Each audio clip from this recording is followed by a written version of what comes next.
Hello guys, आज की video में हम करने वाले हैं एसवी क्लर्क मेंस की करंट अफेयर्स का रिवीजन। तो हम करेंगे एसवी क्लर्क मेंस की करंट अफेयर का रिवीजन। तो जो क्लास लगातार आपकी चलने वाली है हर दिन।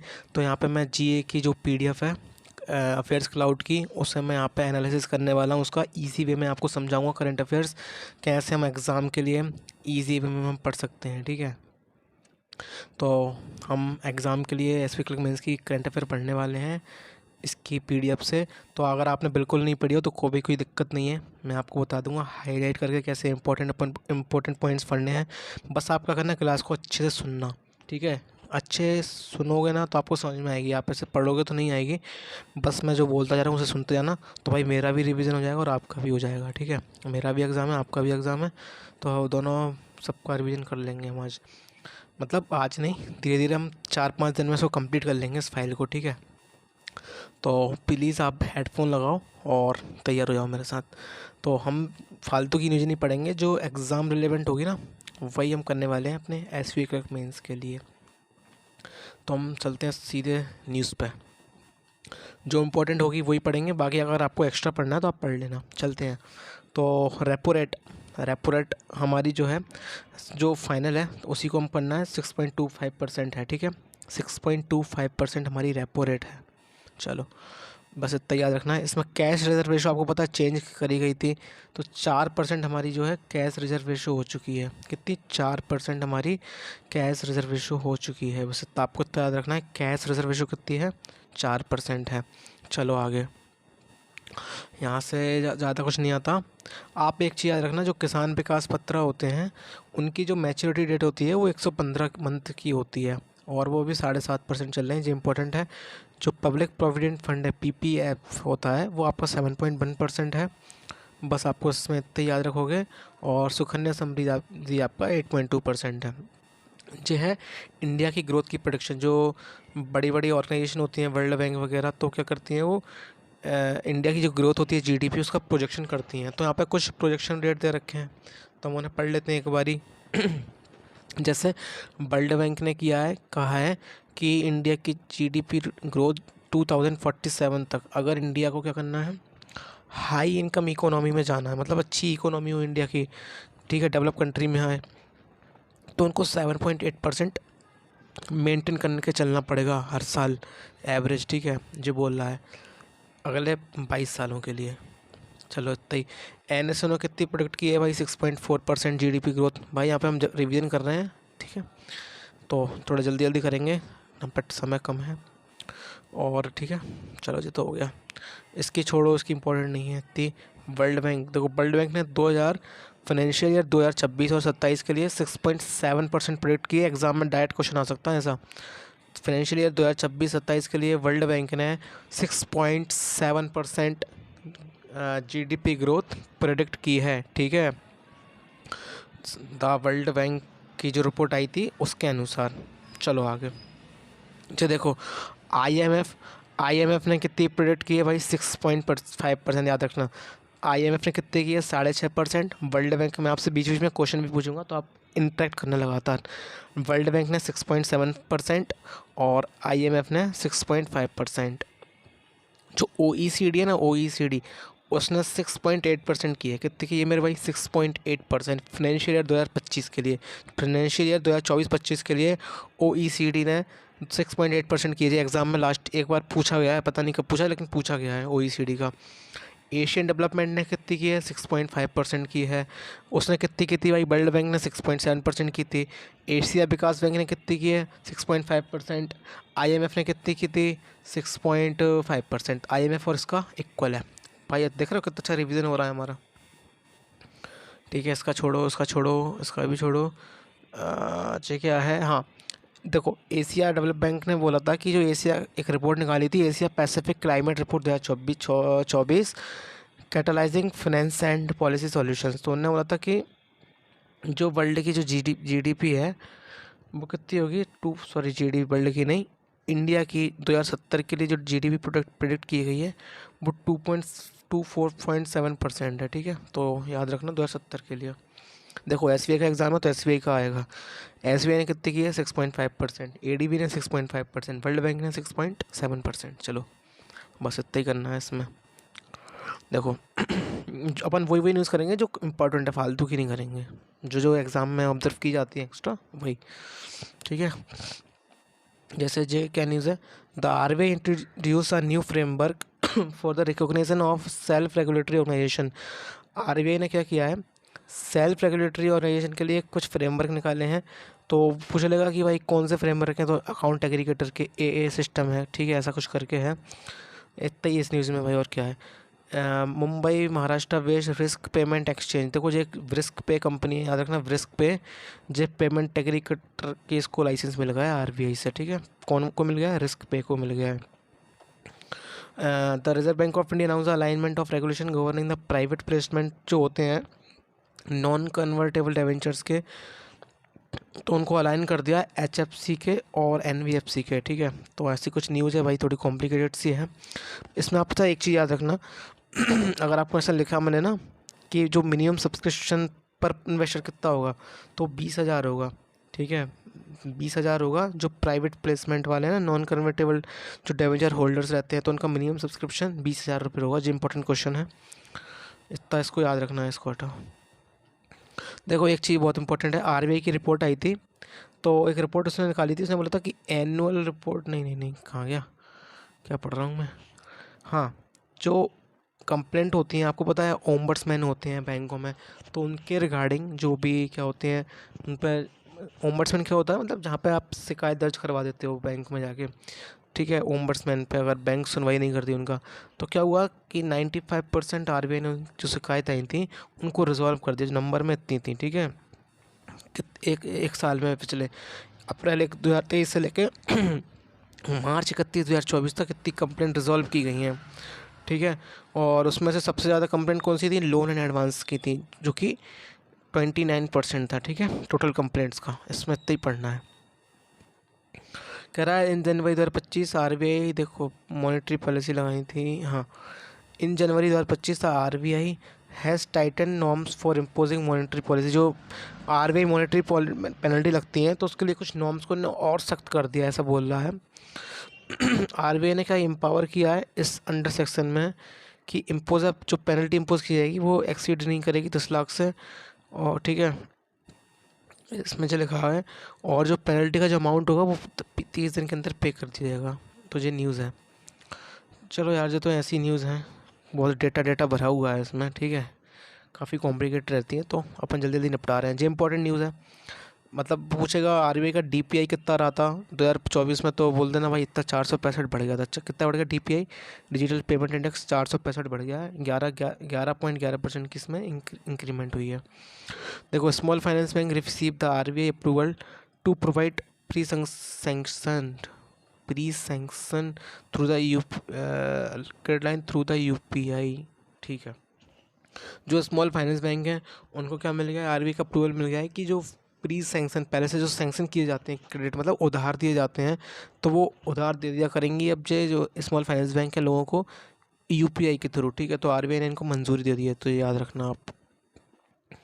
जब कोऑपरेटिव बैंक में भाई इतनी इंपॉर्टेंट नहीं रहती है पेनल्टीज जो होती हैं, ये छोड़ो आप, कोई ज़्यादा इंपॉर्टेंट नहीं है ये। हाँ, ये भी छोड़ो, आगे आगे चलते हैं आगे।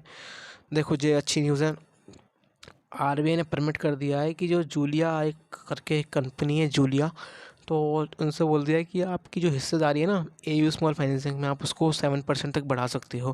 पहले जो जूलिया कंपनी थी उसकी इतनी हिस्सेदारी थी एयू स्मॉल फाइनेंस बैंक में, उसको 7% कर दिया है, ठीक है। तो एग्जाम में पूछ सकता है भाई वो कौन सी कंपनी थी, वो जूलिया कंपनी थी, जूलिया, ठीक है। चलो, according to the RBI latest जो आउटवर्ड रेमिटेंस क्या होते हैं, जो पैसे हम इस अपने देश से दूसरे देशों में भेजते हैं ना, आप अगर दूसरे देश में आपके कोई रिश्तेदार रहते हैं, आप पैसे भेजते हो तो उसको बोलते हैं रेमिटेंस। तो बोलता है कि जो आउटवर्ड है, मतलब एक देश से दूसरे देश में आप भेज रहे हो, तो रेमिटेंस क्या हुआ है, वो डिक्लाइन हो गया है 10.5% से, सॉरी 10.15% से। तो डेटा पूछ सकता है कितना हो गया, वो 22.82 बिलियन हो गया है, ठीक है। बस इतना ही पढ़ो आप, ज़्यादा डीप में ना जाओ। ठीक है, आरबीआई ने सिटी बैंक जो है उस पर पेनल्टी लगा दी है, कितने लाख की लगाई है, 39 लाख की। क्या क्या रीज़न था, वायलेशन हुआ है लार्जर एक्सपोजर्स, ठीक है, larger exposure restriction with delay, तो जो कुछ रीज़न बताए गए हैं तो केवल ये वाला पढ़ लो आप। सिटी बैंक में 39 लाख की पेनल्टी लगाई गई है। चलो देखो, आरबीआई ने अपने हर साल वो बनाता है, आपको पता है, फाइनेंशियल लिटरेसी वीक, तो इस साल ही बनाया था। तो इस साल की थीम पूछ सकता है, तो क्या थी theme? Financial literacy women's prosperity, financial literacy women's prosperity, ठीक है, इसमें बस इतना ही है। RBI revised the norms for urban cooperative banks allowing them to classify loan up to 25 lakh. RBI ने क्या बोला है कि जो अर्बन कोऑपरेटिव बैंक है वो क्लासीफाई कर सकते हैं अपने लोन को, मतलब बांट सकते हैं अलग अलग 25 लाख तक का, और जिसकी जो अपर लिमिट होगी वो 3 करोड़ होगी, सीलिंग ऑफ, ठीक है, यहाँ पर डेटा दिया है, आप देख लो, 3 करोड़ अपर लिमिट है और 25 लाख तक क्या कर सकते हैं, वो क्लासीफाई कर सकते हैं। चलो आगे, ठीक है। अब देखो इसमें एक न्यूज़ आई है, RBI एक्सरसाइज, देखो जो NBFC होती हैं, माइक्रो फाइनेंस कंपनी इंस्टीट्यूशंस होते हैं, तो उनका जो रिस्क वेटेड असेट होती है, वो रिस्क वेटेड असेट होती है जो मतलब क्या होता है, बैंक जब लोन देती है ना जो NBFC वगैरह जो कंपनी, तो उनको एक रिस्क, एक अमाउंट मतलब मेंटेन करके चलना पड़ता है कि वो फ्यूचर में अगर वो डिपॉजिटर उसे नहीं पे नहीं कर पाया तो वो आगे अगले बंदे को कैसे दे पाएंगी, तो उसके लिए एक अमाउंट उसके अगेंस्ट में जो लोन दिया जाता है वो मेंटेन किया जाता है, तो उसको बोलते हैं रिस्क बेट। तो उसका जो लिमिट थी उनको पहले 125% मेंटेन करके चलनी पड़ती थी, अब उसको उन्होंने 100% कर दिया। तो ऐसा पूछ सकता है कि कितना रिस्क बेट कम कर दिया, तो 25 बेसिस पॉइंट से कम कर दिया, इतना। चलो आगे जो छोड़ो, तो एक जो पुरानी न्यूज़ लग रही है छोड़ो, जो एक न्यूज़ अच्छी है, RBI ने रिलीज़ की थी एक रिपोर्ट, बैंकिंग रेगुलेशन एक्ट 1949 के तहत क्या हुआ है कि RBI की रिपोर्ट है, तो जो प्रॉफिटेबिलिटी है ना, मतलब प्रॉफिटेबिलिटी मतलब लाभ हुआ है जो कमर्शियल बैंक्स इंडिया में, वो लगातार 6 साल बढ़ा हुआ है, लगातार 6 साल से बढ़ रहा है। और जो इंक्रीज रिटर्न ऑन असेट है, मतलब बैंक की जो रिटर्न ऑन असेट होती है 1.5% का उसमें इंक्रीमेंट हुआ है, और जो रिटर्न ऑन इक्विटी होती है उसमें 14.6% का हुआ है। और ग्रॉस NPA बैंक का जो हो गया है वो सब 13 सालों में सबसे कम है, 2.5%। इंपॉर्टेंट न्यूज़ है भाई ये, इस पर स्टार लगा लेना। काम क्यों नहीं कर रहा भाई, ठीक है। अकॉर्डिंग टू RBI आपने पढ़ लिया, प्रॉफिटेबिलिटी कितनी हो गई है, जो रिटर्न ऑन असेट है उससे 1.4%, जो रिटर्न ऑन इक्विटी है उस पर 14%, और जो NPA मतलब नॉन परफॉर्मिंग एसेट का जो परसेंटेज है वो 2.5% बचा हुआ है, 13 साल में सबसे कम, ठीक है। एक क्वेश्चन और है कि जो capital to risk weighted asset ratio है वो 16.8% हो गया है कमर्शियल बैंक्स में, तो जो पहले भी शायद ही था, तो ये याद रखना। चलो आगे आगे। देखो एक न्यूज़ याद रखना, RBI जैसे GDP प्रोटेक्शन RBI भी करता है, तो RBI ने बोला कि इंडिया की जो GDP ग्रोथ है वो इतनी रहेगी फाइनेंशियल ईयर 2024-25 में, कितनी? 6.6%, याद रखना, ठीक है। और जो एक्सटर्नल कमर्शियल बोरिंग्स है, मतलब हम दूसरे देश से जब लोन उठाते हैं, ठीक है, तो वो कितनी होगी, मतलब कितनी पहुंच चुकी है, 65 बिलियन पहुंच चुकी है, तो ये याद रखना आप। चलो इसमें इतना ही पढ़ना था। RBI की जो फ्लोटिंग रेट है सेविंग बॉन्ड्स है उसका जो इंटरेस्ट परसेंट है वो 8.05% है, और अगर इस बॉन्ड में आप इन्वेस्टमेंट करते हो तो आपको 1,000 रुपये मिनिमम चुकाने होते हैं, तो उसमें वही कहा गया है। जो बोला है कि reserve Bank of India release a master direction, reserve Bank of India credit information report direction 2025 की रिपोर्ट आई है मास्टर डायरेक्शन करके, तो इस रिपोर्ट में क्या बोला गया है भाई, कुछ नहीं है, छोड़ो हटाओ। जो भाई अब ऐसे ही करना पड़ेगा एग्ज़ाम है तो फालतू की न्यूज़ हटा देंगे जो समझ में नहीं आ रही, ठीक है। अब इम्पोर्टेंट अपन कर लेंगे जो लग रहा है कि हाँ आ सकती है। तो अभी ये बहुत अच्छी न्यूज़ है, एक क्रेडिक्स कंपनी करके है, एक, ठीक है, फाइनेंस कंपनी है, तो उसको RBI की एक नोट मिल गई है कि आप ट्रेड्स प्लेटफॉर्म पे काम कर सकते हो। तो आपको याद रखना कि क्रेडेक्स एक 5th कंपनी बन चुकी है, ठीक है, तो वो ट्रेड्स प्लेटफॉर्म पे क्या कर सकती है, ऑपरेट कर सकती है। तो क्रेड ट्रेड ऐसे याद रखना, क्रेड ट्रेड। तो एग्जाम में पूछेगा कौन सी ट्रेड्स प्लेटफॉर्म पर कौन सी कंपनी काम करेगी, तो क्रेड्स, तो 1 नंबर आपका यहाँ से हो जाएगा, 5th कंपनी बन गई है, ठीक है, ये सब कंपनी ऑलरेडी थी। Reserve Bank of India has introduced a new credit reporting rule. It has mandated that all lenders must update credit bureau records every 15 दिन। मतलब जो लोन देती हैं, जो फाइनेंशियल कंपनीज होती हैं, बैंक्स होते हैं, तो उनसे बोला है कि आप जो रिपोर्टिंग जो होती है ना, आप क्रेडिट दे रहे हो, तो आप हर 15 दिन में हमको बताओ, रिकॉर्ड दो। ठीक है, पहले क्या होता था, मंथ के एंड में देते थे, अब 15 दिन में ही देना है आपको। जो जनवरी 25 से लागू कर दी गई है। ठीक है, चलें आगे। चलो जी। Reserve Bank of India introduce a new measure under the foreign FEMA act 1919 to encourage the Indian rupees and other local currencies for international trade. मतलब इंटरनेशनल ट्रेड होता है, हम दूसरे कंट्री से डील करते हैं, तो क्या क्या क्या बोल रहा है कि जो है आप इंडियन रुपी यूज़ कर सकते हो, मतलब अपनी कंट्री में अपनी कंट्री की जो करेंसी है उसे परचेज कर सकते हो। ठीक है, तो नॉन रेसिडेंट्स होते हैं, मतलब जो इंडिया में नहीं रहते, उनको अलाउ कर दिया गया है। ठीक है, तो उसके ये 2 अकाउंट खोलने जाएंगे जिसमें आपका ट्रांजेक्शन होगा, special non resident rupee account and special rupee vostro accounts. तो ये याद रखना, SNR और SRV है। एक एक क्वेश्चन आ सकता है कि अभी जो लिस्ट आई थी NBFC अपर लेयर जो NBFC होती हैं, तो उसमें कौन है? हाँ, उसमें तो यहाँ पे आप पढ़ना, RBI retain Tata sons private limited in the NBFC UL list. मतलब क्वेश्चन में आएगा कि अपर लिमिट में कौन है, RBI की, NBFC की, मतलब अपर लिमिट में कौन है, तो टाटा सन्स है। टोटल कंपनी कितनी है अपर लिमिट में? 15 है। और ओनली जो गोल्ड लोन कंपनी है NBFC में जो अपर लिमिट में है वो है मुथूट फाइनेंस। तो ऐसा क्वेश्चन बन सकता है, कौन सी है only gold company? Muthoot finance. चलें आगे। चलो देखो, RBI ने एक वो बनाई है, 5 लोगों की कमेटी, जिसको चेयर कर रहे हैं डेप्यूटी गवर्नर थे जो पहले RBI के, MK Jain ji, to evaluate the applications for universal banks and small finance bank. हाँ, मतलब जो एप्लीकेशन थी यूनिवर्सल बैंक्स की और स्मॉल फाइनेंस बैंक की, उसकी एप्लीकेशन एवेल्यूएट कर रहे हैं, मतलब जांच कर रहे हैं। तो एक कमेटी बिठाई गई है, तो उनकी कमेटी को चेयर कौन कर रहे हैं? हमारे महेश जैन जी, जो कि पहले डेप्यूटी गवर्नर रह चुके हैं RBI के, ऐसा बोल रहा है। तो द कमेटी एज 318, उनका जो टेन्योर है, टेन्योर भी पूछ लेते हैं एग्जाम में कि भाई कितना टेन्योर है उन कंपनी जो रिपोर्ट सबमिट करने के लिए, तो 3 साल का टेन्योर है, जो आपको याद रखना है। ये अच्छी है क्योंकि यहाँ पे 1 करोड़ से ज़्यादा पेनल्टी लगाई गई हैं 3 मेजर बैंक्स पे। एक तो जम्मू कश्मीर बैंक है, आपको पता है, उस पर 3 करोड़ की लगभग पेनल्टी लगाई गई, 3.31 करोड़ की, क्योंकि उनने वायलेट किए हैं रिलेटेड टू जो फाइनेंशियल इंक्लूजन होते हैं ना, उससे रिलेटेड जो भी क्या बोलते हैं, उससे वायलेशन किए गए हैं नियम्स जो होते हैं। ठीक है, तो जम्मू कश्मीर पे कितनी लगाई गई है? 3.31 करोड़ की। बैंक ऑफ इंडिया पे 1 करोड़ की पेनल्टी लगी है, क्योंकि उनने बैंकिंग रेगुलेशन जो एक्ट है उसको फॉलो नहीं किया कहीं ना कहीं। कैनरा बैंक पे 1.63 करोड़ की पेनल्टी लगाई गई है, क्योंकि प्राइवेट सेक्टर में कहीं ना कहीं डेफिशिएंसी आई है इसके चलते। तो याद रखना, अच्छी न्यूज़ है। ठीक है, चलें आगे। हमने अभी पढ़ा था सिटी बैंक पे कितनी लगाई गई थी भाई, सिटी बैंक पे 39 लाख की। चलो, RBI ने क्या किया है, इस्टेब्लिशमेंट किया है national urban cooperative finance and development corporation NUCFDC, जो कि एक अम्ब्रेला ऑर्गेनाइजेशन होगी जो बूस्ट करेगी अर्बन कोऑपरेटिव बॉडीज़ को अक्रॉस इंडिया। तो याद रखना। चलो चलो चलो जी, ठीक है, छोड़ो उसे छोड़ो। ये भी हटाओ, ये भी हटाओ। और क्या पढ़ सकते हैं इस न्यूज़ में? जी छोड़ो, जी छोड़ो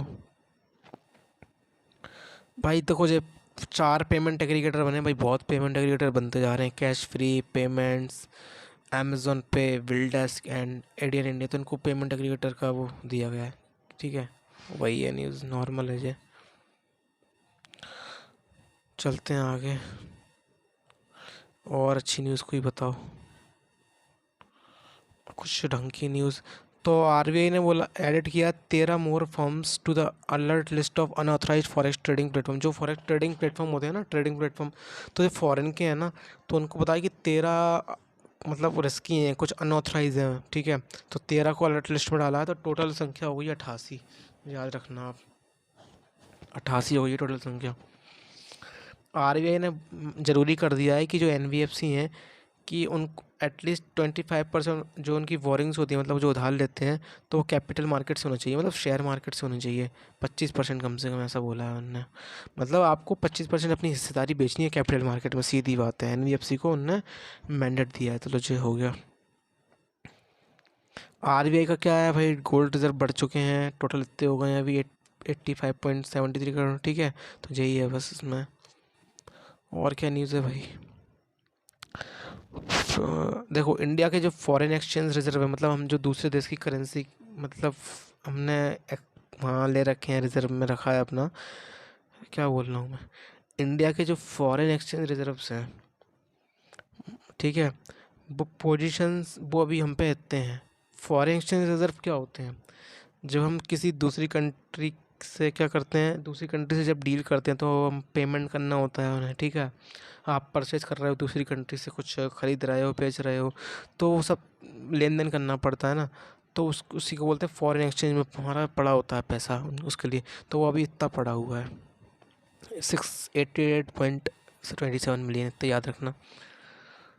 आरबीआई ने अनाउंस किया है कि एनी एंटिटी सीकिंग ऑथराइजेशन और recognition as an central counter party, कोई सेंट्रल काउंटर पार्टी अगर की तरह अगर रिकॉग्नाइजेशन होना, उसे होना है, तो उसकी जो नेटवर्थ है, मिनिमम कैपिटल है, वो 300 करोड़ की होनी चाहिए, बस इतना याद रखना। अब कुछ में कुछ ऐसी चीज़ें भाई मेरे से भी सर से ऊपर जा रही हैं, लेकिन मैं पढ़ रहा हूँ जैसे आप पढ़ते हो नॉर्मली बस। क्या बोला है, क्या बोला है, चलो आगे जी न्यूज़ पढ़ लेते हैं। आरबीआई ने डेजिग्नेट किया है कि स्टेट बैंक ऑफ इंडिया, ये इंपॉर्टेंट न्यूज़ है, बहुत इंपॉर्टेंट न्यूज़ है। आरबीआई ने डेजिग्नेट किया है जो स्टेट बैंक ऑफ इंडिया है, एचडीएफसी बैंक है, आईसीआई बैंक है, ये क्या है, डोमेस्टिक सिस्टमेटिकली इंपॉर्टेंट बैंक्स रहेंगे फॉर 2024 के लिए, ठीक है। बस इसमें याद रखना, यही इंपॉर्टेंट है, बस यही पूछ लेगा वो भाई कौन से सिस्टमेटिकली इंपॉर्टेंट बैंक्स है, तो स्टेट बैंक, एचडीएफसी, आईसीआई, बस। चलो चलो आगे चलते हैं, इसमें कुछ ज़्यादा फालतू की न्यूज़ भरी हुई है। चलो चलो आगे आगे आगे आगे आगे। देखो आरबीआई ने मालदीव्स, जो मालदीव्स की जो है मॉनेटरी अथॉरिटी, उनके साथ टाई अप किया है कि आप इंडियन रुपीज़ में, और जो मालदीव का रुपया है, रुपया, उसमें आप क्रॉस बॉर्डर ट्रांजैक्शन कर सकते हो। तो मतलब हम मालदीव्स जो देश है और हमारा देश है, तो यहाँ पे हम अपनी करेंसी में जो है इनके साथ डील कर सकते हैं। कुछ हमें परचेज़ करना है उनसे, या कुछ हम उनको बेच रहे हैं, तो अपनी करेंसी में उसे कर सकते हैं। पहले क्या होता था, आपको यूएस डॉलर चाहिए होते थे, तो वो उसकी रिक्वायरमेंट नहीं है वैसा। चलो आगे। देखो यूपीआई लाइट का जो कितना जो होता है ना, हम पेमेंट करते हैं यूपीआई लाइट के थ्रू, तो 500 रुपये से कम है वो। अच्छा ऐसा इसमें दिया गया है। यूपीआई 123 में अभी क्या लॉन्च किया है इन्होंने, एक आईवीआर करके लॉन्च किया है, interactive voice response, missed calls, original recommend manufacture. तो ये चीज़ें लॉन्च की गई हैं भाई, पढ़ लेना एक बार। देखो अभी आरबीआई ने एक मीटिंग होस्ट करी थी, high level conference of central banks from the global south. मतलब ग्लोबल साउथ में जितने भी और देश हैं, तो उनके जो बैंक्स थे, उनके वहाँ के सेंट्रल बैंक के जो भी होंगे सीनियर, जो भी ऑफिशियल्स होंगे, तो उनकी मीटिंग कंडक्ट की गई थी, कहाँ पे, मुंबई में। इसकी थीम थी building synergies across the central banking fraternity of the global south. तो इसकी थीम याद रख सकते हो आप, ठीक है। इसकी थीम याद रख सकते हो आप, बस इसमें यही है। आरबीआई ने बोला है कि भाई जो सेंट्रल बैंक ऑफ इंडिया है, वो एंटर कर सकता है इनटू इंश्योरेंस सेक्टर, ठीक है। इंश्योरेंस सेक्टर में अक्सर करता है, तो उसका जॉइंट वेंचर है, मतलब उसकी जो सब्सिडरी है, कोई भी जॉइंट वेंचर है, तो उसका generally group under future, generally नाम तो देखो, India insurance company limited, FGIICL और FGILCL, तो जो सेंट्रल बैंक के एक पार्ट होंगे जो कि इंश्योरेंस सेक्टर में वर्क कर सकते हैं। तो वो पूछ लेगा भाई कौन के हैं, तो सेंट्रल बैंक के। चलें आगे। देखो ये अच्छी न्यूज़ है, एसबीआई ने लॉन्च किया है हर घर लखपति आरडी स्कीम और SBI patrons fixed deposit scheme. तो ये एग्जाम में पूछेगा, तो भाई पेट्रोन किसने की, हर घर लखपति आरडी स्कीम को लॉन्च की, तो भाई वो अपनी इसने की है, एसबीआई के नाम के बैंक ने। तो जो आरडी की जो वो है, मतलब इसमें 1 लाख रुपए का मतलब मिलेगा, क्योंकि लखपति नाम से ही लखपति लिखा है, तो 1 लाख का होगा, ठीक है। चलें आगे।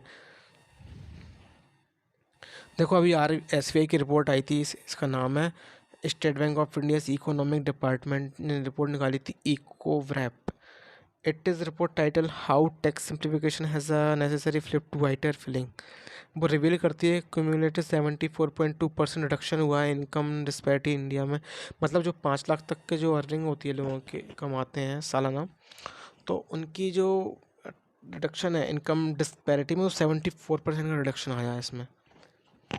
जो शेयर है इंडिविजुअल्स अर्निंग का, वो इतने तक है। ठीक है, बढ़िया है भाई, अच्छी न्यूज़ है। ऐसी कॉम्प्लिकेट सी भर रखी हैं इनने। तो आप इतना याद रखना कि 5 लाख तक की जो है अर्निंग करते हैं इंडिविजुअल्स, उनकी जो जेंडर मतलब इनकम गैप होता है, उसमें इतना वो 74.2% रिडक्शन आया है इनकम डिस्पैरिटी में बस।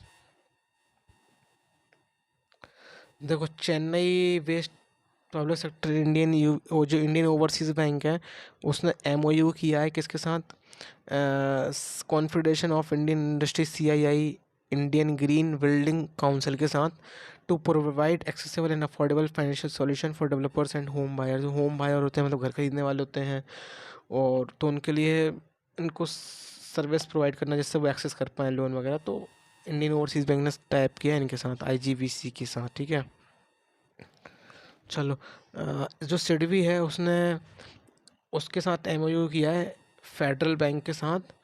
ठीक है, to provide financial support to MSME। जो MSME सेक्टर के जो लोग होते हैं, उनको उनको सपोर्ट देंगे, फाइनेंशियल सपोर्ट। तो उसके लिए उन्होंने टाइप किया है, किसने, सिडबी ने टाइप किया है। अरे जी क्या हो गया, 1 मिनट भाई।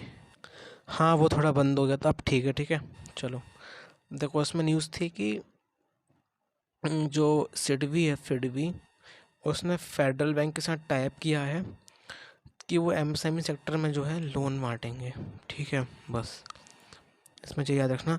देखो बैंक ऑफ इंडिया ने लॉन्च क्या की थी, मतलब जो पहले लॉन्च की थी रक्षक सैलरी पैकेज, जो कि आर्मी के लिए है, बैंक ऑफ इंडिया ने लॉन्च किया था। तो अब उसको एक्सटेंड करने की बात की गई है, बस इसमें जो है, इसमें लिखा है कि जो RBI है और जो मॉरिशियस है, उनमें टाइप हुआ है कि वो क्रॉस बॉर्डर ट्रांजेक्शन कर सकते हैं। जैसे अभी इंडिया, अभी हमने पढ़ा था इंडिया और उसमें हुआ था अपने RBI और वो क्या नाम है, मालदीव्स की जो वहाँ की बैंक है, और तो ऐसे ही मॉरिशस के साथ टाइप किया है। बस याद रखना कि हम जो हमारी जो रीजनल जो हमारी करेंसी है, उसमें हम क्रॉस बॉर्डर ट्रांजेक्शन कर सकते हैं। ठीक है, इंडियन पोस्ट पेमेंट बैंक है, उनने PNB मेटलाइफ के साथ टाइप किया है कि वही बस लाइफ इंश्योरेंस प्रोवाइड करेंगे, मतलब बैंक का इंश्योरेंस किया है, सीधी बात। ये इतना इम्पोर्टेंट नहीं है यहाँ पे, छोड़ो उसे, जे पढ़ लो भाई एक बार। सिडबी ने टाइप किया है, जो पेरिस की जो बैंक है, फ्रेंच डेवलपमेंट एजेंसी, वो भी भाई MSME को सपोर्ट करेंगे। ठीक है, साइना 10-100 मिलियन का एक का टाइप हुआ है, तो बस यही है। जो लार्सन एंड टर्बो है, इन्फोटेक लिमिटेड है, उनने भी पार्टनरशिप की है यूरो बैंक के साथ, क्योंकि ये IT सॉल्यूशंस, ठीक है, and develop create information identity for euro bank and subsidies. इनका लक्ष्य यही रहता है कि भाई फाइनेंस कंपनी होती हैं कि भाई दोनों मिलके आपस में लोन बांटेंगे, बैंक इंश्योरेंस बोलते हैं उसको। ठीक है, कोई एक इंश्योरेंस कंपनी मिल गई, एक बैंक मिल गया, तो ऐसी वजह से टाइप कर लेते हैं आपस में। चलो आगे देखो, यहाँ पे फिर से सिडबी ने टाइप किया है टाटा के साथ। भाई सिडबी ने 3 जगह टाइप किए हैं, टाटा के साथ किया है, और इसने फ्रेंच डेवलपमेंट के साथ किया है टाइप, और उसके साथ किया था, हमने देखा था किसके साथ किया था, फेडरल बैंक के साथ। सो उनका टारगेट है कि MSME को हम लोन प्रोवाइड करेंगे, बस फाइनेंस करेंगे उन्हें। देखो गवर्नमेंट ऑफ असम ने MOU किया है SBI के साथ और यूनियन बैंक ऑफ इंडिया के साथ, जो कि इंश्योरेंस बेनिफिट देंगे स्टेट गवर्नमेंट के जो एम्प्लॉयज़ हैं उन्हें। ठीक है, बस इसमें यही पढ़ना है। कौन कौन के साथ किया है, UBI और SBI के साथ। ठीक है, जो RBI रिजर्वेशन, क्या बोल रहा हूँ, रिजर्व बैंक इनोवेशन हब है, जो RBI की सब्सिडरी है, वो, हाँ क्या है भाई, ये क्या लिखा है, incubators with Gujarat West Indian institute of, इनके साथ टाइप किया है IMMA के साथ। क्यों किया है, टू लॉन्च करेंगे जे सोनरी टेक स्प्रेड 3.0 प्रोग्राम। वाह क्या बात है, चलो आगे। जे पढ़ लो, जो इम्पोर्टेंट न्यूज़ है। जो एनपीसीआई की जो आर्म है, international arm of the national payment corporation of India, इनने पार्टनरशिप की है मगनती के साथ, जो कि कहाँ की है, मिडिल ईस्ट की। मतलब यूपीआई सर्विस प्रोवाइड करेंगे यूएई को, तो वो इसके जरिए होगी मगनती के साथ। तो इनने टाइप किया है, उसे याद रखना कि किसको दे रहे हैं यूपीआई सपोर्ट हम, यूएई को। चलें आगे, इसमें छोड़ो, उसे छोड़ो, जो पढ़ते हैं। देखो जी, एसबीआई की न्यूज़ है। केरला वेस्ट मुथूट माइक्रोफिन जो लिमिटेड है, उनने पार्टनरशिप की है एसबीआई के साथ। को लेंडिंग मतलब साथ में मिलकर लोन बांटेंगे ऐसा। Under this collaboration SBI is approved total loan limit, जो टोटल लोन लिमिट होगी 500 करोड़ होगी। ठीक है, बस वही है भाई, लोन बांटेंगे साथ में मिलके बस।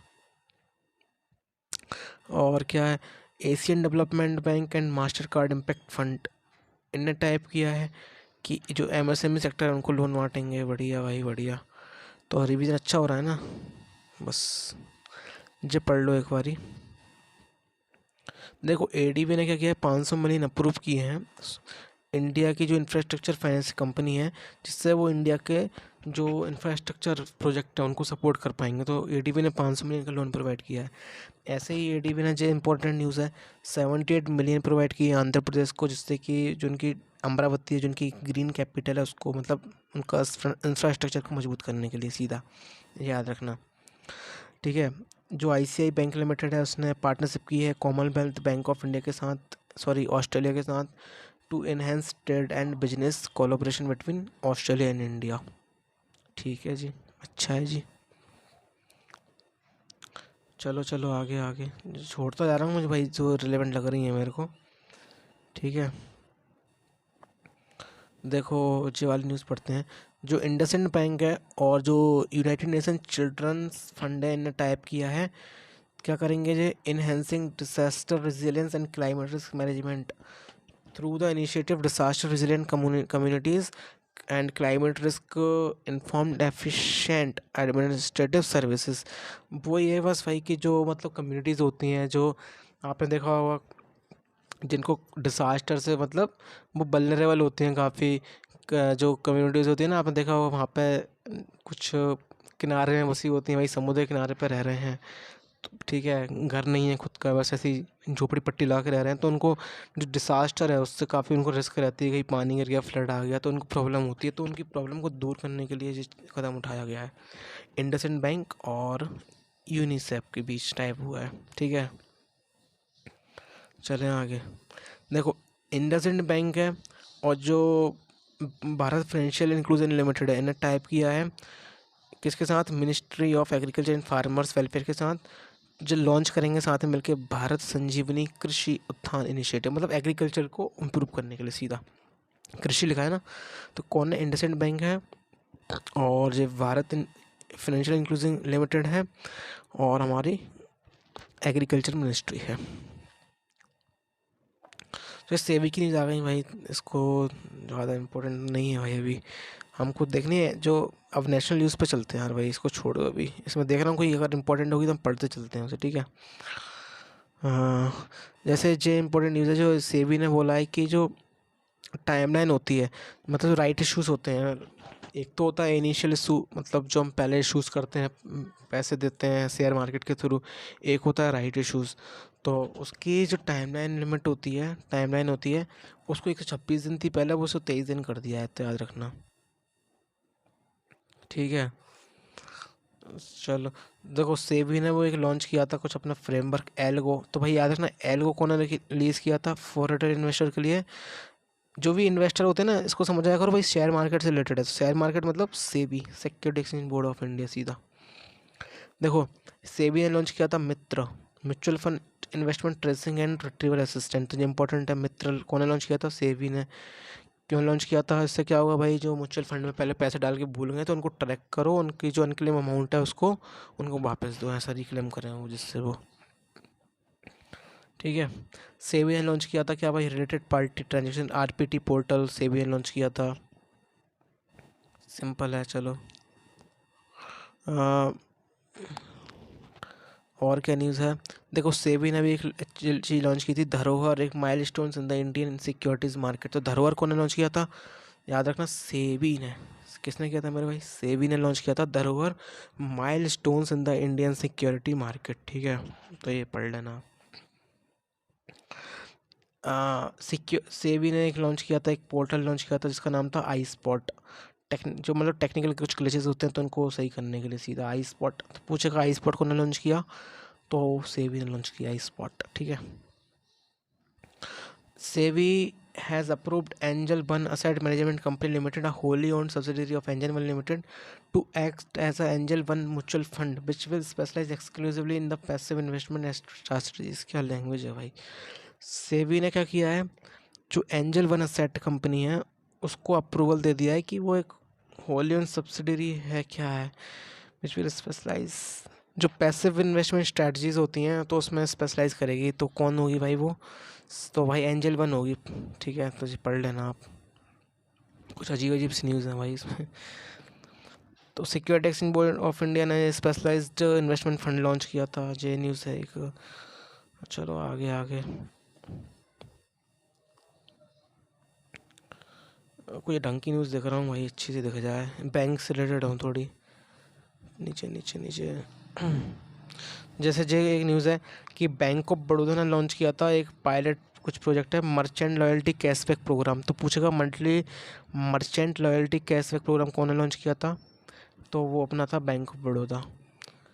फेडरल बैंक ने लॉन्च किया है एन्युटी डिपॉजिट, एक कौन ने लॉन्च किया है annuity deposit, federal bank limited. तो डायरेक्ट क्वेश्चन आते हैं यहाँ से कि कौन ने लॉन्च किया एन्युटी डिपॉजिट, तो फेडरल बैंक ने। मर्चेंट लॉयल्टी कैशबैक प्रोग्राम कौन ने लॉन्च किया, तो वो है आपकी जो है बैंक ऑफ बड़ौदा। तो याद रखना। अब ये क्वेश्चन है, यूनाइटेड स्टेट्स ऑफ अमेरिका जो यूएसए है बेस्ड एस&पी ग्लोबल है, उसने रिलीज़ किया था S&P Global corporate sustainability assessment 2024 and the carbon disclosure CDP, ठीक है। जो येस बैंक, सीधी बात है कि जो येस बैंक है उसे इंडिया की हाईएस्ट रेटेड बैंक बताया गया है।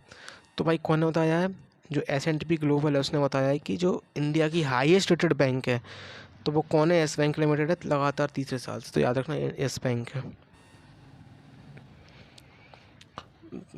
देखो एक जो न्यूज़ है, जो HDFC बैंक है वो पहली डोमेस्टिक बैंक बन गई है, वो ट्रेड कर सकती है 5 किलोग्राम की गोल्ड को at Indian International Bullion Exchange in Gujarat International Fintech Tech City, Gift City Gujarat में, मतलब गिफ्ट सिटी गुजरात में जो इंटरनेशनल बुलियन एक्सचेंज पे जो ट्रेड कर सकती है 5 किलोग्राम का गोल्ड, तो वो कौन है, वो HDFC बैंक है, ठीक है।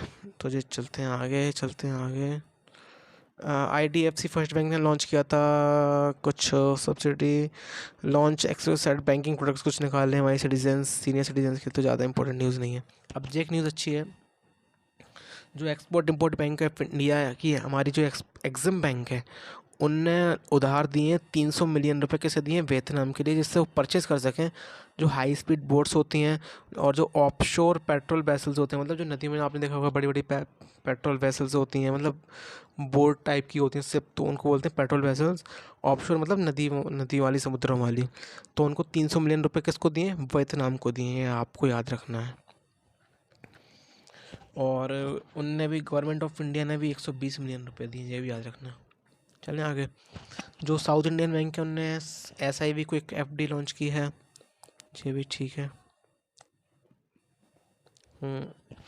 देखो अभी एक जो एडा है इंश्योरेंस की जो रेगुलेटरी है, उनने साथ में हमारी कमेटी बिठाई है जो कि रिव्यू करेगी जो चेंजेस होते हैं कुछ भी इंश्योरेंस एक्ट ऑफ 1938 है, तो उसमें कुछ चेंजेस लाने के लिए जो भी मतलब रिव्यू होंगे तो उसको रिव्यू करने के लिए कमेटी बनाई है। तो जिसको चेयर करेंगे दिनेश कुमार खरा, जो कि फॉर्मर चेयरमैन है ASBI के। इतना जो क्वेश्चन आ सकता है कि जो इंश्योरेंस फॉर ऑल है तो वो कब तक का टारगेट है, 2047 का, ठीक है। HDFC ने लॉन्च किया है अनमोल सेविंग्स अकाउंट करके कुछ लॉन्च किया है, ठीक है। तो अनमोल सेविंग अकाउंट कौन लॉन्च किया है, HDFC ने, बस तो याद रखो इसे। एक्सिस बैंक है, उन्हें लॉन्च किया है इवॉल्व प्रोग्राम को। इवॉल्व को ने लॉन्च किया है जो कि MSME के लिए है, ठीक है। एक नॉलेज शेयरिंग सेमिनार है। तो इवॉल्व जिसे कौन ने लॉन्च किया था? एक्सिस बैंक ऑफ इंडिया ने, याद रखना मेरे भाई। चलें आगे। ये देखो, यस बैंक इंडिया लिमिटेड छठवीं bank largest private sector bank है जिनने पार्टनरशिप की है Federation of Indian Chambers of Commerce and Industry FICCI Ladies Organisation, मतलब इनके साथ टाइप किया है यस बैंक ने और अनाउंस किया लॉन्च यस पावर हब। ये यस पावर हब कौन ने लॉन्च किया? यस बैंक ने इनके फिक्की के साथ मिलके, ठीक है, इनके साथ मिलके लॉन्च किया है, जो कि मतलब वही है जो एम्पावर करेंगे वुमेन एंटरप्रेन्योर को उनके बिजनेस को प्रमोट करने के लिए। जो मिशन मौसम है, जो वो बहुत न्यूज़ में है, मिशन मौसम जो कि इनिशिएटिव है मिनिस्ट्री ऑफ अर्थ साइंस का, वो क्या है, उसको इंटरनेशनल स्टैंडर्ड्स फॉलो करने हैं कब तक? 2026 तक। तुझे पूछ सकता है इसको जो इंटरनेशनल स्टैंडर्ड्स हैं कब तक फॉलो करने हैं? 2026 तक बस। इसका आउटले कितना है मिशन मौसम का? 2000 करोड़ है, 2 साल के लिए है, ठीक है। किसके द्वारा इम्प्लीमेंट किया गया था?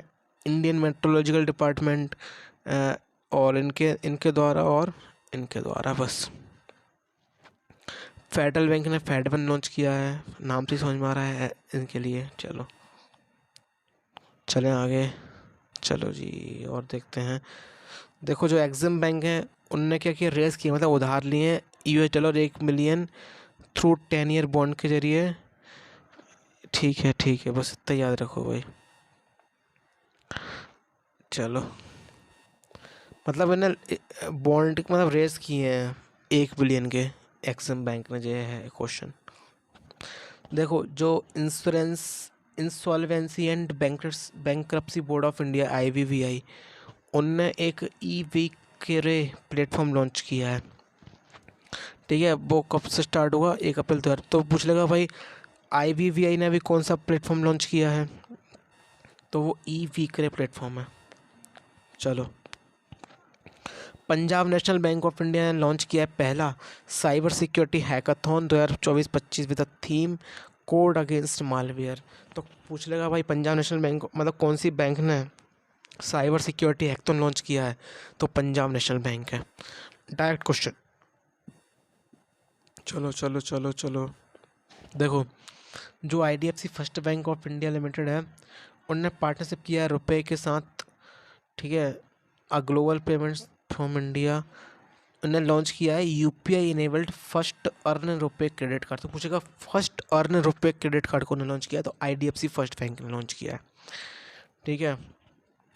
HSBC ने बैंक लॉन्च किया, HSBC travel one credit card. भाई आपको बहुत अच्छा रिवीजन हो रहा है, ठीक है, शॉर्ट रिवीजन करवा रहा हूँ जल्दी हम इसको पूरा कवर करेंगे धीरे धीरे।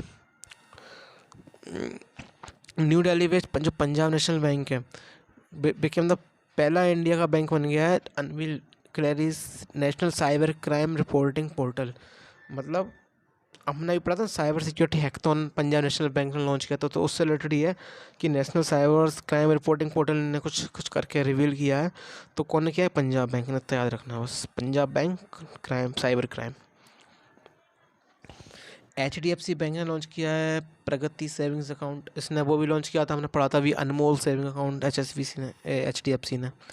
जो अच्छी न्यूज़ है, World Bank has approve 225 million funding for enhancing landscape and ecosystem management element programme.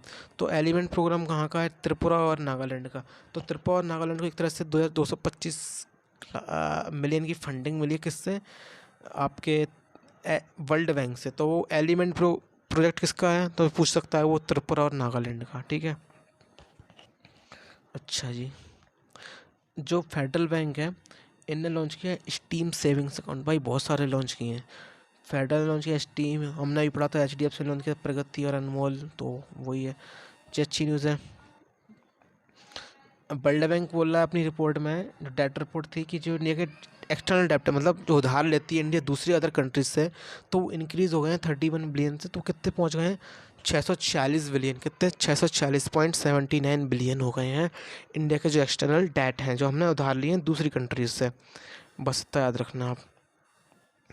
जो एक्सिस बैंक है इन्हें लॉन्च किया अराइज वुमेन सेविंग्स अकाउंट। देखो एक्सिस से अराइज आ जाएगा आपके दिमाग में, तो एक्सिस बैंक ने लॉन्च किया अराइज वुमेन सेविंग्स अकाउंट, बस इतना याद रखो। देखो बैंक ऑफ बड़ौदा ने लॉन्च किया है क्या, बड़ौदा महिला स्वावलंबन बड़ौदा स्मार्ट ओवरड्राफ्ट। तो जे बड़ौदा से याद आ जाएगा बैंक ऑफ बड़ौदा। ठीक है चलो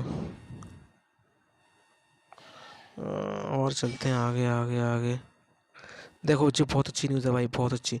HDFC bank limited inaugurated first branch in Singapore to provide banking services in Singapore. मतलब HDFC ने अपनी पहली ब्रांच खोल ली है। कहाँ पे है? सिंगापुर में। क्वेश्चन पूछ लेगा कहाँ पे खोली है, सिंगापुर में। टू प्रोवाइड बैंकिंग सर्विस देगा सिंगापुर में। कौन देगा? HDFC बैंक, 15 अक्टूबर से। ठीक है। सेबी ने अलाउ कर दिया है कि जो इंडिया के म्यूचुअल फंड्स हैं वो इन्वेस्ट कर सकते हैं, जो ओवरसीज म्यूचुअल फंड्स होते हैं मतलब दूसरे देश के, तो वो अलाउ कर दिया है। देखो ADB has issued it's first biodiversity and nature focused fund bond worth ₹70। मतलब एशिया विकास बैंक ने इशू किया है उसका पहला बायोडाइवर्सिटी और नेचर फोकस्ड बॉन्ड है। मतलब ठीक है, समझ गए आप। तो कितने का है वो? 100 मिलियन का है, इतना याद रखना बस। जी नहीं याद रखना भाई। HDFC अपने पहली ब्रांच कहाँ लॉन्च की है? सिंगापुर में। चलो जो NTPC है, नेशनल थर्मल पावर कॉरपोरेशन, उसने अपना 15th रेजिंग डे बनाया है 7 नवंबर को। 50 साल पूरे हुए होंगे उससे। तो उसने क्या क्या लॉन्च किया? Hydrogen fuel buses. कहाँ पे? लेह में। कर्नाटक बैंक ने 2 फाइनेंशियल प्रोडक्ट लॉन्च किए, KVLP, KVL जीनियस। चलो बहुत अच्छी बात है। चलो चलो चलो चलो जम्मू कश्मीर बैंक ने लॉन्च किया है virtual automated teller machine BATM facility, इनके साथ कोलैब करके। Punjab bank has become a partnership, Punjab bank ने इनके साथ पार्टनरशिप की है क्लाइमेट रिस्पॉन्स, क्लाइमेट के लिए। ठीक है भाई। चलो चलो चलो फंड, कुछ छोटे छोटे फंड है तो उनको याद नहीं रखना था, याद रख सकते हो। वर्ल्ड बैंक ने प्रोवाइड की, देखो वर्ल्ड बैंक का इंपॉर्टेंट है।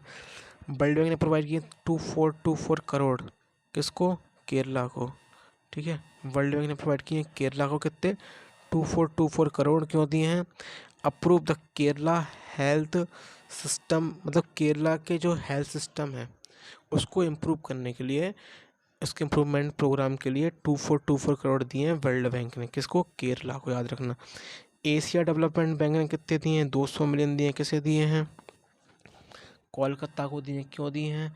क्या एम, बस हमको 3 चीज़ें पर फोकस करना है। एक तो कौन ने दिए हैं, कितना अमाउंट दिया है, किसे दिया है और किस लिए दिया है, बस। तो एशिया डेवलपमेंट ने 200 मिलियन दिए हैं। किसको? कोलकाता को। जो कोलकाता का जो मतलब क्लाइमेट है और उसका डिसास्टर रिजिलियंट है, तो उनको उनका जो इंफ्रास्ट्रक्चर है इस चीज़ को लेके, क्लाइमेट और डिसास्टर को लेके, तो वो सही करने के लिए दिए हैं। बस कोलकाता को याद रखना आप। वर्ल्ड बैंक ने 35 मिलियन रुपए दिए हैं। कैसे दिए हैं? मेघालय को दिए हैं, मल्टी सेक्टर प्रोजेक्ट के लिए दिए हैं। चलो ठीक है, एम पावर के लिए। चलो चलो स्टेट बैंक ऑफ इंडिया ने दिए 31,802 करोड़। किसको दिए हैं? Bharat petroleum limited corporation limited को दिए। कितने? SBI ने 31,802 करोड़। चलो एशिया विकास बैंक ने 98 मिलियन दिए हैं। किसे दिए हैं? गवर्नमेंट ऑफ इंडिया को दिए हैं। ठीक है, 98 बिलियन दिए हैं। क्यों दिए हैं? जो buildings India's clean plant programme, जो इंडिया का क्लीन प्लांट प्रोग्राम है उसको, उसके लिए दिए 98 मिलियन रुपए ADB ने। किसे? गवर्नमेंट ऑफ इंडिया को। इम्पोर्टेंट न्यूज़ है। ADB ने 50 मिलियन रुपए दिए हैं गवर्नमेंट ऑफ इंडिया को। ठीक है, क्यों दिए हैं? Water security and climate resilience, मतलब वाटर की सिक्योरिटी रहे और क्लाइमेट रेजिलेंस रहे मेघालय में, तो इतने रुपये दिए हैं। ADB ने 350 मिलियन रुपए दिए हैं गवर्नमेंट इंडिया को। क्यों दिए हैं? इंडिया का जो लॉजिस्टिक सेक्टर होता है उसको और स्ट्रेंथन करने के लिए। कितने दिए? 350 मिलियन रुपए। चलो इतना ही बस। ये देखो वर्ल्ड बैंक ने कितने दिए? 325 मिलियन दिए हैं। किसे दिए हैं? उत्तर प्रदेश एग्रीकल्चर ग्रोथ और rural enterprise ecosystem strengthening, UP agrees के लिए, प्रोजेक्ट के लिए यूपी को वर्ल्ड बैंक ने दिए 325 मिलियन रुपए। वर्ल्ड बैंक ने 800 मिलियन रुपए दिए हैं। कैसे दिए हैं भाई? वर्ल्ड बैंक ने 800 मिलियन रुपए दिए। कैसे दिए हैं? अमरावती इंटीग्रेटेड डेवलपमेंट प्रोग्राम, मतलब आंध्र प्रदेश को दिए हैं अमरावती, जो उनकी कैपिटल है उसके डेवलपमेंट के लिए। कितने? 800 मिलियन रुपए। एशिया विकास बैंक ने 500 मिलियन रुपए दिए हैं to support green and sustainable infrastructure programme with India's climate commitment. ठीक है, इनने इतने रुपये दिए हैं वेस्ट बंगाल को। ठीक है भाई, बहुत सारे हैं इसमें तो। देखो, वर्ल्ड बैंक ने 200 मिलियन दिए हैं किसे, जो केरला का एग्री वैल्यू चेन मोटाइजेशन प्रोजेक्ट है उसको, इसके लिए। ठीक है, अर्बन एडीबी ने दिए 200 मिलियन रुपए। Upgradation of water supply, sanitisation, urban mobility and other urban services in the state of Uttarakhand. चलो आगे देखो, जापान एंड इंडिया ने क्या किया है, रिन्यू किया है amendment and statement agreement of bilateral swap agreement. मतलब क्या होता है बायलैटरल स्वैप एग्रीमेंट, कि हम अपनी करेंसी और आपकी करेंसी में हम क्या कर सकते हैं, मतलब पेमेंट कर सकते हैं। तो उसको मतलब फिर से रिन्यू किया है। सीधी बात, कौन है, जापान और इंडिया ने। इतना पढ़ लो बस। SBI लाइफ ने लॉन्च किया है, छोड़ो, चलें आगे। इसमें कोई इम्पोर्टेंट नहीं लग रहा ज़्यादा मेरे को। और चलते हैं आगे। जैसे एक जो न्यूज़ है, जो Kotak Mahindra asset management company है, वो इंडिया की पहली ETF बन गई है to track the Morgan Stanley Capital Infrastructure India Index. ठीक है, तो पहली कौन सी बन गई है, कोटक महिंद्रा। NPCI ने इम्प्लीमेंट किए न्यू रूल्स, लागू किए UPI ट्रांजेक्शन के लिए। तो पता है क्वेश्चन यहाँ से पूछेगा, वो पूछेगा कौन कौन से इनमें सिंबल हैं, मतलब वो UPI ट्रांजेक्शन्स में जो है शो करेगा। तो कौन से @ $%, बस इतना याद रखो। जो भूपेंद्र पटेल हैं, चीफ मिनिस्टर ऑफ गुजरात, उन्होंने लॉन्च किया Sensex future and future and options on Indian INX। ठीक है, तो जो ये लॉन्च किया है इनने। जो एक बीकॉन है, एक कंपनी है फिनटेक कंपनी टोरंटो की, इन्हें लॉन्च किया है इंडियन बिल पे। ठीक है, जो एलियन जनरल इंश्योरेंस कंपनी ने लॉन्च किया है हैरिजन केयर। चलो देखो, लाइफ इंश्योरेंस कंपनी ने लॉन्च किया वन मैन ऑफिस। तो पूछेगा वन मैन ऑफिस लॉन्च किसने किया, life insurance company of India ने लॉन्च किया। ठीक है, इंश्योरेंस का टारगेट क्या है सबको, 2047 तक याद रखना। ठीक है, चलो आगे। देखो, जो इंश्योरेंस रेगुलेटरी है एडाई है, followed a one time mandate, एक time mandate for UPI on blockchain this new payment mechanism. तो भाई इन्हें कुछ वन टाइम मैंडेट बोलते हैं, कुछ लॉन्च किया है कुछ। तो कब से लागू हो जाएगा, 1 मार्च से। चलो ये छोड़ो भाई न्यूज़ ये वाली। जो पेटीएम है, इन्हें लॉन्च किया है Paytm solar sound box for merchant. तो पूछ लगा भाई सोलर साउंड बॉक्स पहले किसने लॉन्च किया, गूगल पे मैंने, पेटीएम ने, किसने, तो पेटीएम ने किया। क्या, पेटीएम सोलर साउंड बॉक्स। चलो, जो NPCI है, उसने अनाउंस किया है एक्सटेंड बढ़ा देगा deadline for implementing 30% market share for UPI providers by another 2 years to December 31, 2026। मतलब जो UPI प्रोवाइड करते हैं, जैसे GPay हो गया, फ़ोनपे हो गया, पेटीएम हो गया, तो ये UPI की सर्विस प्रोवाइड करते हैं। तो मतलब इनको बोला कि आपको 30% मार्केट, मतलब आपका शेयर क्या होना चाहिए, 30% आपकी हिस्सेदारी मार्केट पे होनी चाहिए। तो वो एक्सटेंड कर दिए, 2 साल में आप कर सकते हो, मतलब 31 दिसंबर 2026 तक वो बताया है। ठीक है, और क्या है, जो grow Nifty Indian railways index है, और जो grow Nifty India railways PSU exchange trade fund है, इनको जो लॉन्च किया गया है इसके द्वारा, ग्रो द्वारा। ठीक है, जो Birla institute of management technology है, उनने लॉन्च किया है बिमकॉइन।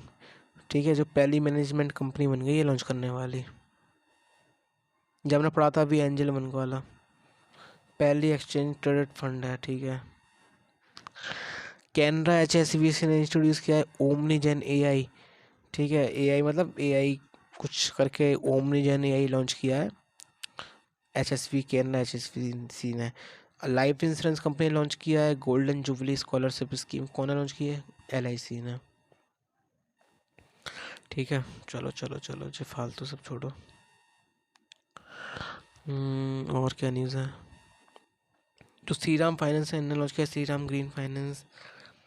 ठीक है, जो कैनरा HSBC इंश्योरेंस कंपनी ने लॉन्च किया है promise for growth, savings for future, income for future, तो ये चीज़ें लॉन्च की हैं।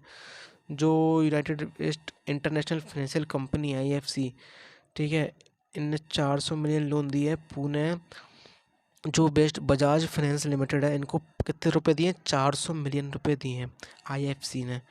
ठीक है, लोन जो कि एक्सपेंड करेंगे एक्सेस टू क्लाइमेट फाइनेंस, मतलब इलेक्ट्रिक व्हीकल्स के लिए लोन दिए जाएंगे, तो उसके लिए इन्हें फंड दिया 400 मिलियन का, वर्ल्ड बैंक ने किसे?